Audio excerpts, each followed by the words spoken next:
Be careful who you sell your time to. Being in a position where I had to, where essentially my schedule was watched and timed and deadlines, and it's like now I'm in control of that. I'm essentially in control of my deadlines and my daily schedule. That now. Also, I heard your feedback. Some of my audio's been way too quiet as I move forward with making videos for the internet. So thanks for the feedback. I'm gonna be adjusting adding audio gain about 15 or 20 decibels upward in Adobe Premiere Pro before I post stuff. So appreciate the feedback. That stuff really makes a difference, because otherwise, I don't know until it's too late. And sometimes I work too quickly. It's one of my faults, one of my vices, I would say. Okay, this is a super important topic I want to talk about today. I've been watching and reading Reddit, the subreddits Personal Finance and Financial Independence since about 2011 or 2012. So years and years and years.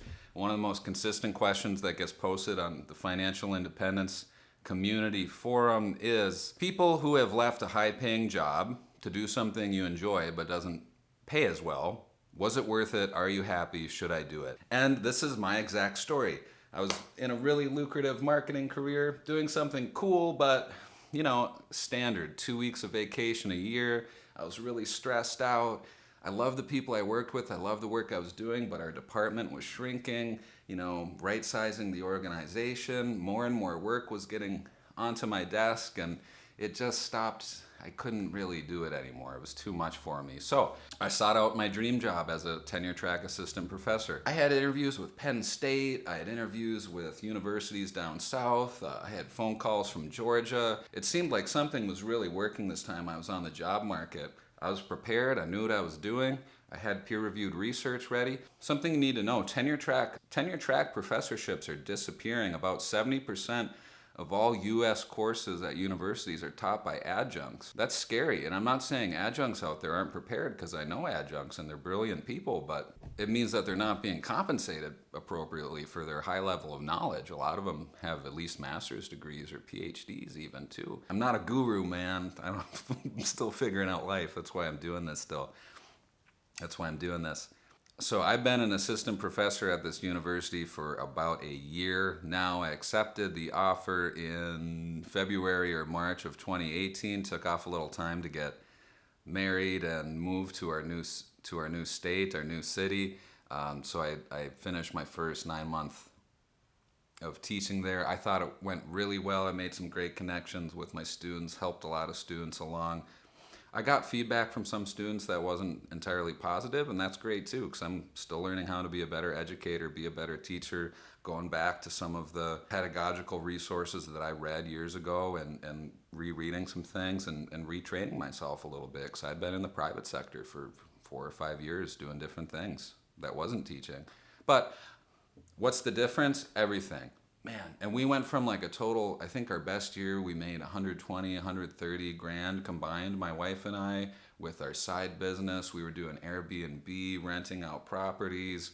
I was making about 80 grand in this position. She was making whatever she was making. So we had tons of money, and we didn't even have we had a nice 4-bedroom home outside of Marquette where I was working, with about half an acre, a little less than half an acre, really beautiful. But still not exorbitant. I think the sticker price on it when we sold it was like $175 or $169 or somewhere around there. Starting to lose some of the details, but we weren't living beyond our means. We were budgeting, we were saving for the future. But am I happier now? Hell yeah, absolutely. So much happier now doing something that I love, that it lines up like the ethics of what I want to be doing with my time, and I don't have a direct supervisor. I loved my old supervisor, great guy, super insightful. He was a great mentor for me, but still being in a position where where essentially my schedule was watched and timed and deadlines, and it's like now I'm in control of that.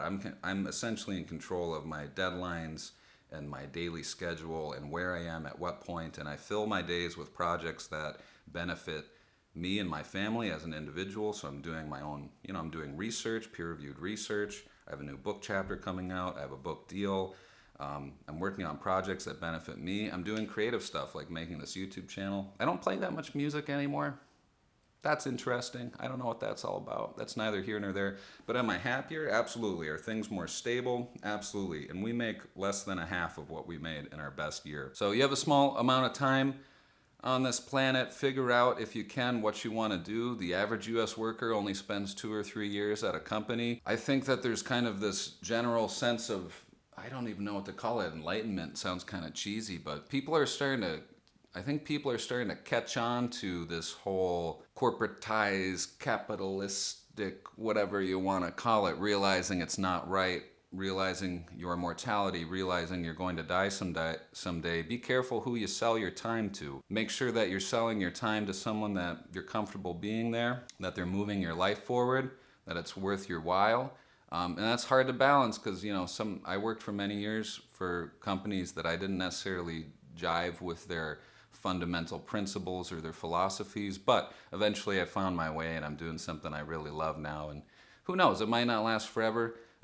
Everything has a certain amount of risk to it. I don't run any kind of mathematical risk calculations on positions that I accept or anything like that. It's not my line of work, and I don't think that you can really identify risk like that because of the complexity of some systems that we live in. There's no way of accurately predicting how long I'll be able to be at this position. Maybe 30 years, that'd be fantastic. Maybe less. I think we're on track for early retirement, so that's something to talk about too. So you can check out my other video on how I went from a dishwasher to making 6 figures in less than a year. That's a little bit more about this story, but I wanted to answer that kind of central question that I see all the time getting posted to Reddit is, are you happier now making less money? Absolutely. And do I feel like we're suffering at all? Absolutely not. I still eat a good steak once in a while, fairly often. We're not really restaurant people. My wife likes to go out to eat. I don't, so we find a balance in between there where we go out once in a while and do that. We spend time with our family. We spend time with our daughter, another baby on the way. We got a couple dogs, couple cats.